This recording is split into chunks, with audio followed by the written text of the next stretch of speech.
devices for the embedded system. And next, for example, what we are doing here is we are considering an embedded system designed for an handheld application.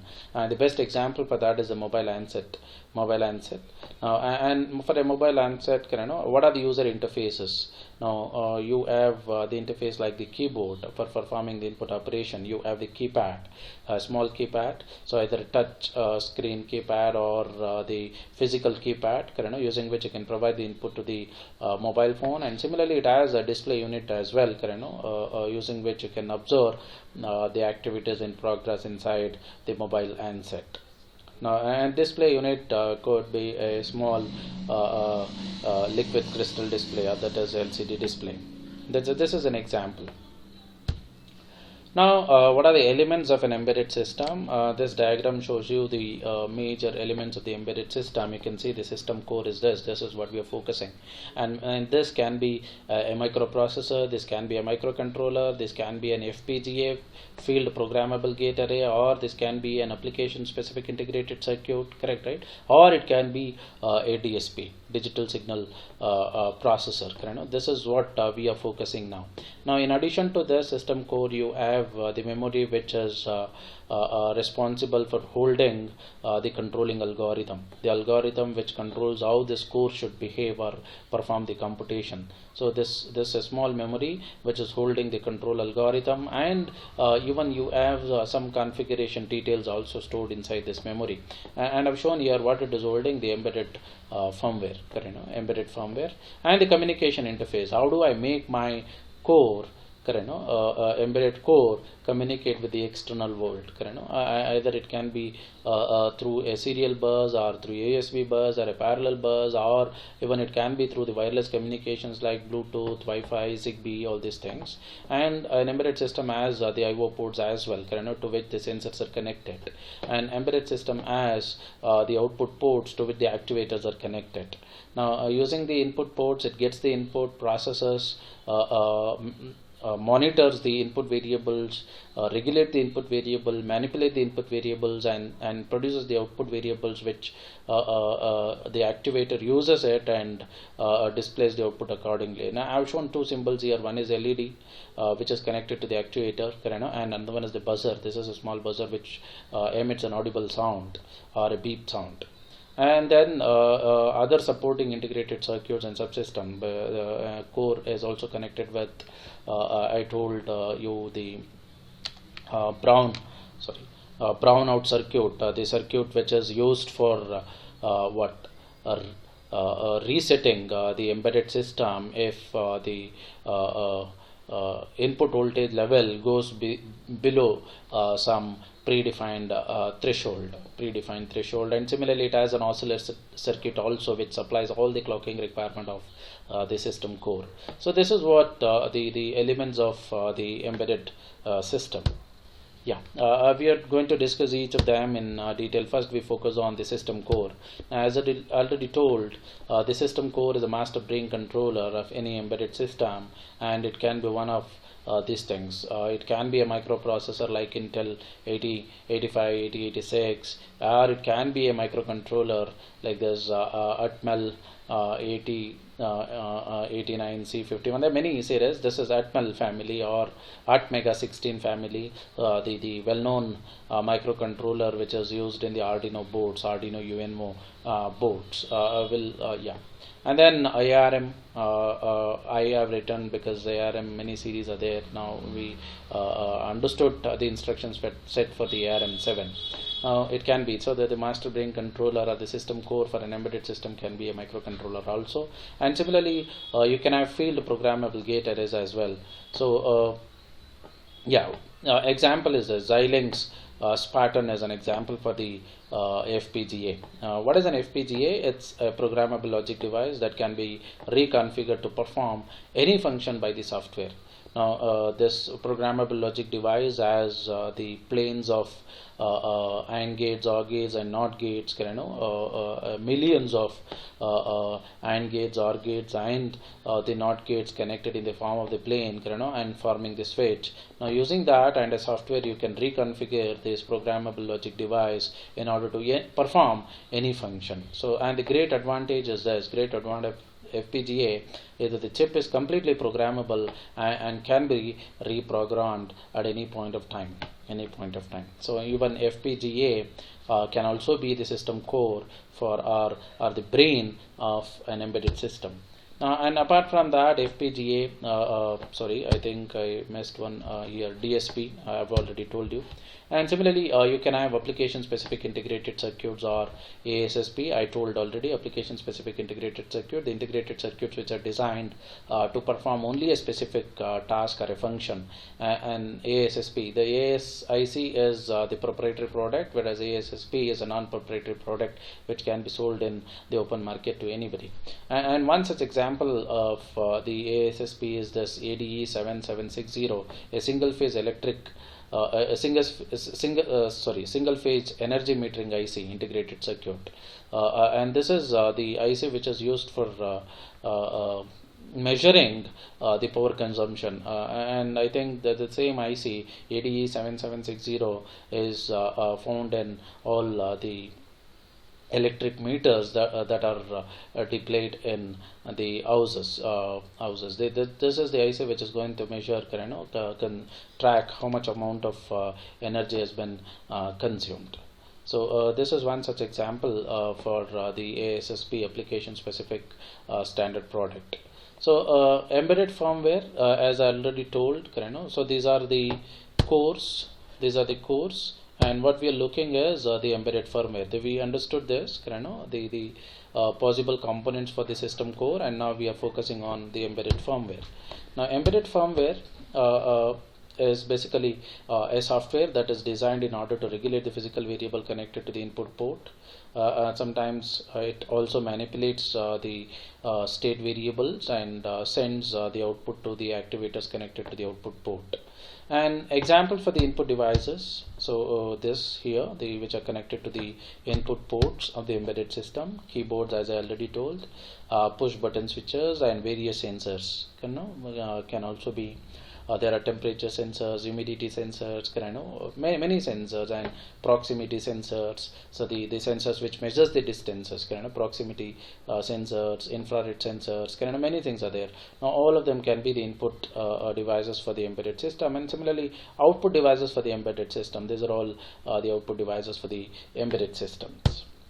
Now memory. Now we understood this. We understood this embedded firmware, input devices you understood, output devices you understood. Now we are understanding the memory. Memory.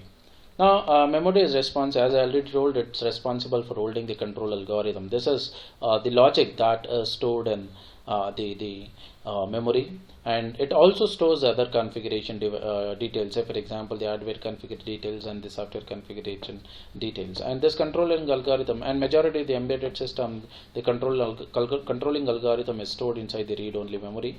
And what are the other types of memories that can be used for holding the controlling algorithm?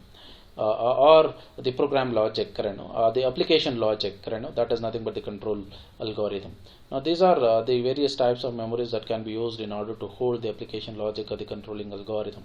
One is OTP, that is one-time programmable memory. The memory is called one-time programmable because it can be programmed once, and after that, it cannot be reprogrammed. Now PROM, that is programmable read-only memory, so it can be reprogrammed again and again if you want. And EEPROM, that is ultraviolet erasable programmable read-only memory. EEPROM, electrically erasable programmable read-only memory, and then the flash memory. These are the other types of memories which can be used in order to hold the controlling algorithm for the embedded systems, apart from the simple ROM. Now, core of the embedded system falls into the following categories. Now, as I already told, general purpose and domain specific processor. As a core for the embedded system, you can use a microprocessor, you can use the microcontroller, you can use the digital signal processors also. This is the example for the microprocessor.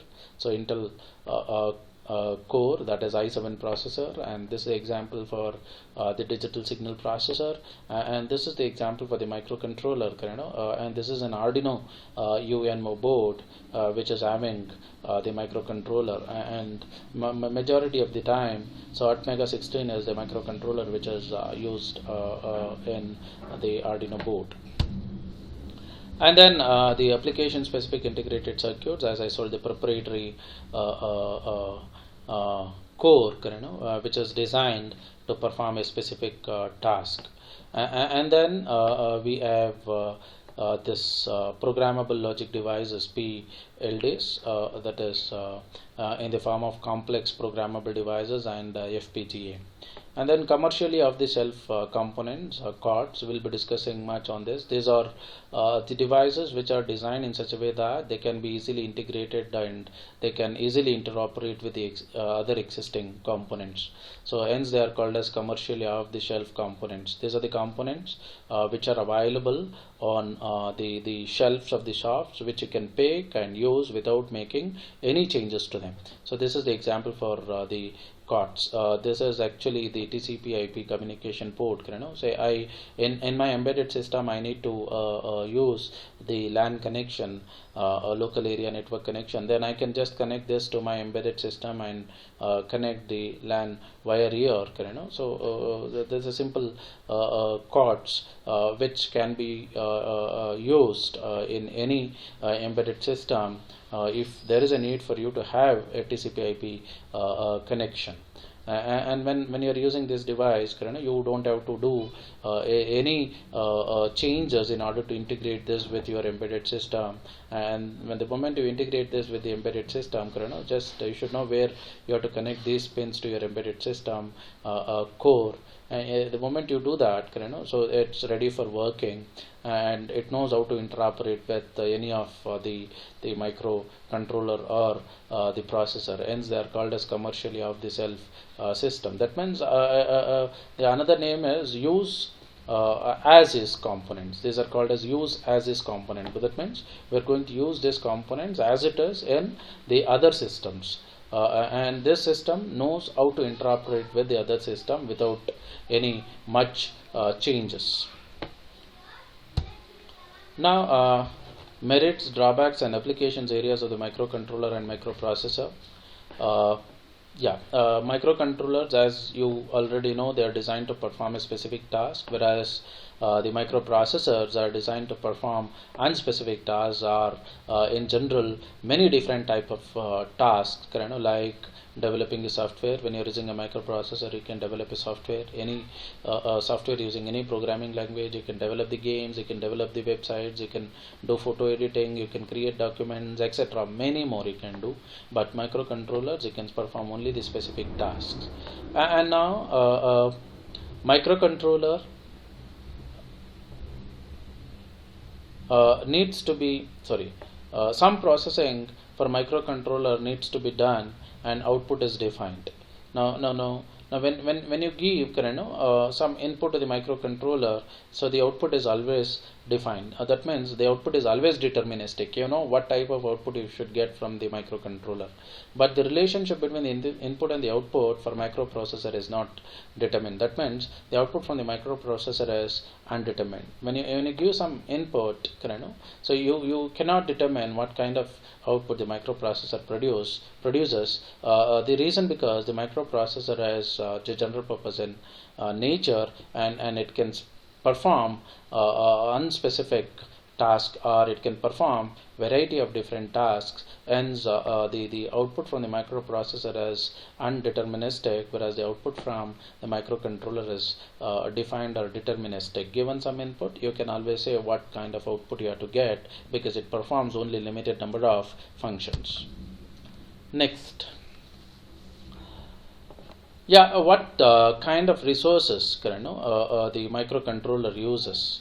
So the microcontroller needs small resources, like a small amount of RAM, and I/O ports it requires.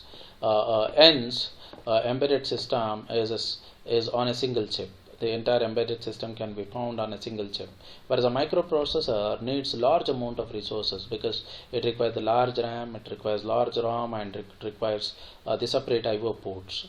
Hence, the resource required by the microprocessor is large, and the resource required by the microcontroller is small, and you can find the entire embedded system on a single chip. Now, with respect to the clock speed, So microprocessor is quite high as compared to the microcontroller. That the clock speed of the microprocessor is very high. The microprocessor clock speed varies from the range 1 gigahertz, 2 gigahertz, 3 gigahertz, and they can perform much complex tasks. But when it comes to the question of microcontrollers, so they operate with very low clock speed, which ranges from the typical 30 megahertz to 50 megahertz. Now, microprocessor cannot be used standalone because they need other peripherals like ROM. These are all external to the microprocessor. Hence, the cost of the microprocessor is quite high. And the cost of the microcontroller is low because it has all the peripherals, and the RAM, ROM, and which we use inside the microcontroller are the small resources. So they are not large resources. It's the capacity of the RAM which is there inside the microcontroller is small. Capacity of the ROM is again small. But microprocessor, so they need all these peripherals, and large resources of these types, and the cost is quite high. Now, applications areas of the microcontroller where it is used, it's used in the mobile phones. This you know already because we have understood in the previous chapter itself. Application areas of the microcontroller, it is used in all these things: data acquisition system, accounting system, that is a bank, gaming machines, communication systems, military applications, etc. Now, this slide basically brings you the differences between the microprocessor and the microcontroller. Some of these differences we have already understood. The schematic differences between the microprocessor and the microcontroller, you can go through. Now, you say microprocessor is the heart of the computer system, and similarly, the microcontroller is the heart of an embedded system. It is just a processor. Memory and I/O components have to be connected externally. So we don't have memory and I/O internal to the processor; they are external to the processor. They got to be connected externally. But when I take microcontroller, it has internal memory and I/O components. Since memory and I/O has to be connected externally, the circuit becomes large. The complexity of the circuit is large here because you have memory and I/O connected externally. Here the complexity of the circuit is small because the memory and I/O are present internally inside the microcontroller. And cannot be used in compact system, hence it is inefficient. That means I cannot use microprocessor in the embedded system, and the microcontroller can be used in the embedded system since it has all the components present internally. Cost of the entire system is more because you have the microprocessor, and to that you have to connect everything externally, and the cost of the system is low because everything is found internally. So due to external component, the entire power consumption is high because since too many components are connecting external to the processor, so the power consumption is also high, and hence the microprocessors are not suitable for the devices which are operated by batteries. And since the components are internal here, the total power consumption is less, and the microcontrollers are preferred for the embedded systems which operate with the batteries. Yeah, and majority of the microprocessor, they do not have the power saving mode, but the microcontrollers have the power saving mode. That means the embedded systems, you can put them to the idle mode or to the power saving mode. Even the mobile phones, you have something called as super saver mode and power saving mode. All these things using which you can enhance the battery life of the embedded system, but that feature you don't find inside the microprocessors. Since all the I/O components are external, each instruction will need external operations, since it is relatively slower. Since all the I/O components and memory are connected external to the microprocessor, so the performance of the processor little slower, relatively slower compared to the microcontroller, because in microcontroller everything is internal, and hence the speed is little higher. So and microprocessors have less number of registers, and hence the operations which we perform in the microprocessor, majority of the time they are memory based operations. That means you can perform the operation directly if the operands are present inside the memory. But here, since the microcontrollers have large number of registers, we don't perform the operations directly from the memory. Instead, we get the operand from memory to the registers, and there we perform the operations, because performing the operations on the register is much faster than performing the operations on the memory. And microprocessors are based on the Von Neumann architecture. That means they have a single memory which is holding both program and the data. Microcontrollers, we say they are based on the Harvard architecture because they use separate memory for program and separate memory for the data. And the ARM7 is a combination of both Von Neumann architecture and Harvard architecture, and even the ARM7 also has separate instruction memory and separate data memory. And mainly used in the personal computers, and this is mainly used in the embedded systems. Examples I've written here: washing machine, MP3 players, and many of them are there. Next, digital signal processors. These are the very special and powerful microprocessors which are designed to meet the computational needs of the multimedia applications. The embedded systems which are designed in order to deal with the multimedia applications like audio, video, and the communications.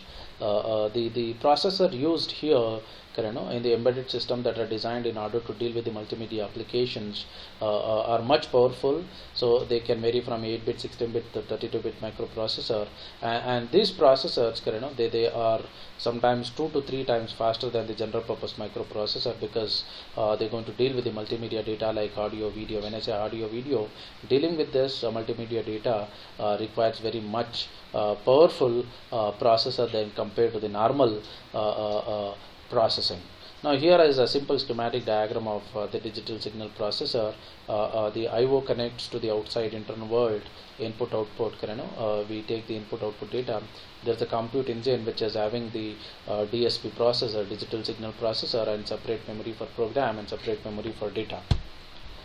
Yeah, these are the DSP processor has all these things. One is it has a separate program memory storing the instructions of the program, and separate data memory which stores all the variables and the data that is used for processing the signal. And computational engine, this is actually the digital signal processor which performs the signal or match processing, this. And it has I/O unit which makes the DSP communicate with the external signal, and this I/O unit is responsible for capturing the signal to be processed and also for delivering the process signal.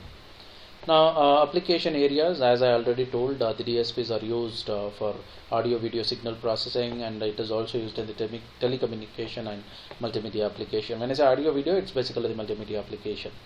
Now DSP employ this large amount of real-time calculation. It does this real-time calculation, sum of products, SOP, you know this, and then Fourier transformation it does, discrete Fourier transformation it does. Now all these operations they require very high speed processor, and DSPs are best suited for performing all these types. Now I have the example here. I have an analog signal. This is ADC which is employing a DSP which converts it to the digital signal, and we have a DAC, digital to analog converter. Again this is using a DSP which converts it into the analog signal, and this is the example here. So we have a recording, which the audio analog signal. So what this is doing is converting it to the digital data. We have the DSP processing and storing them into the memory, and similarly we have a DAC which gets the digital data, converts it into the analog, and finally plays to us in the playback system. Now RISCs versus CISC processor controllers. Now we can use the CISC or the RISC processors even as the system core for the embedded system, and the basic differences, majority of the differences you all know already.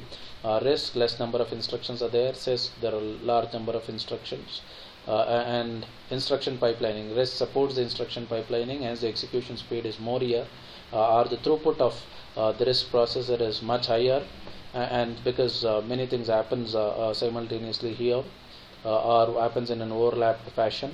So generally CISC processor there is no pipelining concept, hence the execution speed is a little lesser here. Now orthogonal instruction set CISC, because majority the operation happens when the operands are present inside the register. So the operation cannot happen if the operands are present directly in the memory.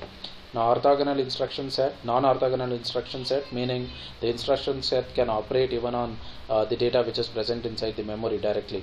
Now here the operation is performed only on the register, hence they are called as an orthogonal instruction set. Here the operations are performed even in the memory, hence they are called as non-orthogonal instruction set. A large number of registers are available here, the limited number of registers are there.